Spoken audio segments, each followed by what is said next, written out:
हे जे बघू शकता टाकीभर फुटायला आली आहे, पाणी सगळं लीक करायला लागलं आहे. बघा फुटलेलं अख्खं पाणीच पाणी होईल. इकडं शेती का काय गेली आहे. मला तिकडं बांबूची झाड तिकडे काय लावलं माहीत नाही. काय का ज्वारी आहे का काय, छोटे अजून त्यामुळे काय कळत नाही. काय छोटे अजून त्यामुळे माहीत नाही काय ते. असो आपण हो क्या या कोणता बस घुमना आहे. इकडे मंदिर आहे काहीच, त्या काळातच बांधकाम दिसतंय दगडामधलं.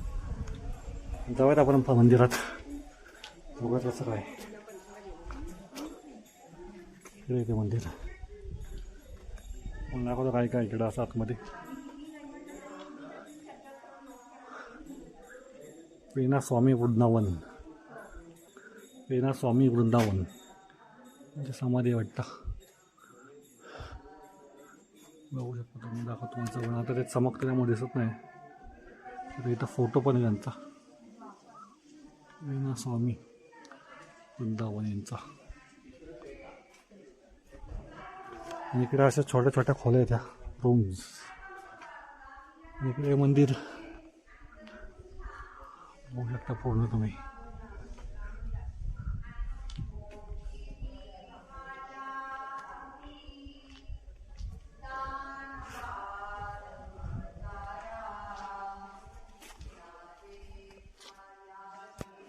हे मठांमध्ये आले त्यांना राहण्यासाठी खोली वगैरे आहेत. आनंदवन भवन खोली नंबर 1 ते 31 इकडं. बागच्या सगळ्या इकडं अक्का स्वामी स्मृती खोली नंबर मी तशा खोल्या केल्यात. आणि आपले मारुतीला आतमध्ये बघू शकता.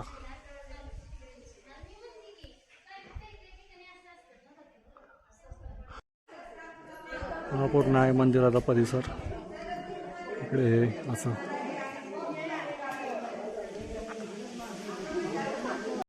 आहे मंदिर. ते गणपती बाप्पा इथं समोर आहेत. हे आहे मंदिर.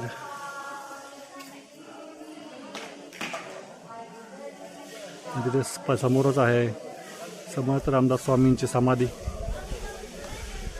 समोर समाधी समोर आपले गणपती बाप्पा, आतमध्ये समाधी, हे मंदिर आहे. आणि आजूबाजूचा परिसर चरित्रवली. आम्ही ज्यावेळेस आलो त्यावेळेस हे काय नव्हतं इथं. कौलर फरशा वगैरे आता जास्त बसवलेलं वाटतं. आणि त्यावेळेस सगळे माती वगैरे होती आणि झाडं भरपूर होती. आपल्या झाडाखाली खेळायचं मस्तपैकी. आणि काहीच तुम्हाला अजून गोष्ट दाखवतो. त्यावेळेस जातं एवढं मोठं जातं तुम्हाला दाखवतो मी. समोर आहे त्यावेळेस जातं किती मोठ्या बघू शकता. एवढ्या मोठ्या जातं ते धान्य डाळायचं तेव्हा असं हे जातं. हे अर्ध तुटलं आहे. हा खालचा भाग आहे त्याच्यावरती हा यात दांडगा काय ते दाखवते फिरवायचं. इथं वरती ह्या गळ्यातून धान्य टाकायचं. मग ते धान्य ह्या आजवरती पडायचं. मग त्यातनं पीठ बनायचं आणि ते साईडला पडायचं. तर इथं एक मोठा हंडा पण होता. इथं नाही मला पुढे तो पितळाचा हंडा होता. एवढाच मोठा होता भरपूर. तर ते काडाच्या खालनं त्या हंड्यात पाणी भरून वरती घेऊन यायचे. आणि मागाशी जे तुम्हाला सुरुवातीला सांगितलं होतं की ती विहीर होती किंवा कुंड, त्यात मोठे मोठे मासे होते.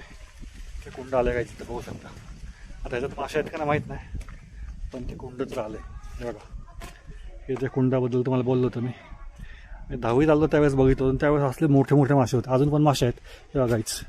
कासव मासे अजून आहेत, मासे आता बारके आहेत. कासव इथं बसलं एक अंडकवरती काढून. हे इथं दिसलं, इथं एक कासव बसलं आहे आणि इकडं पाण्यामध्ये मासे आहेत. इकडं वरती कासव बसले तुम्हाला दाखवतो मी.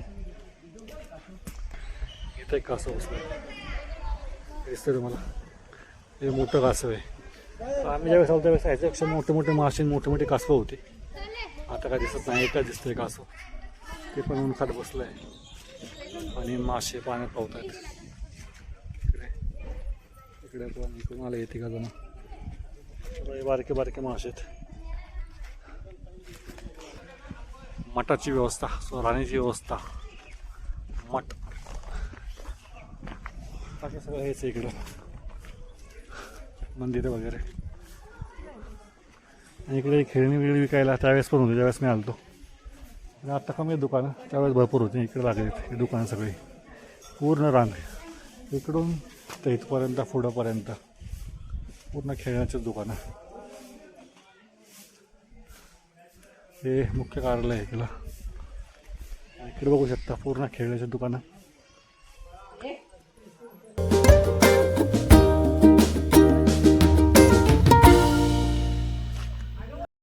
बघू शकता इकडे सज्जनगडावरती या मावशी ज्या आहेत त्या हाताने विणून टोप्या आणि हे त्याला काय बोलतात, रुमाल हाताने, ताटावरचा रुमाल जे आपण नेतो निवेद वगैरे त्याच्यावरती झाकायला आणि हाताने इकडे विणतायत आणि विणून विकतायत.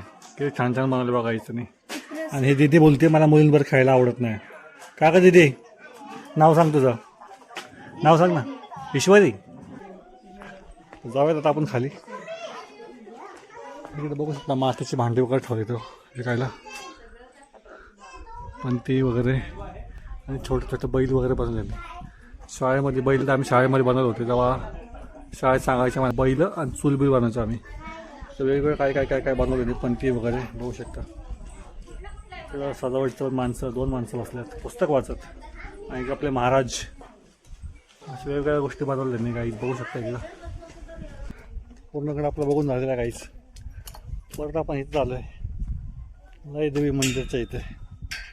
आता जाऊयात खाली, बघूयात जाताना काय काय होतं. आज आपण 4था गड झाला आपला. परत भारी मनाने आपण खाली चाललोय. बघू इकडं खाली जायला रस्ता.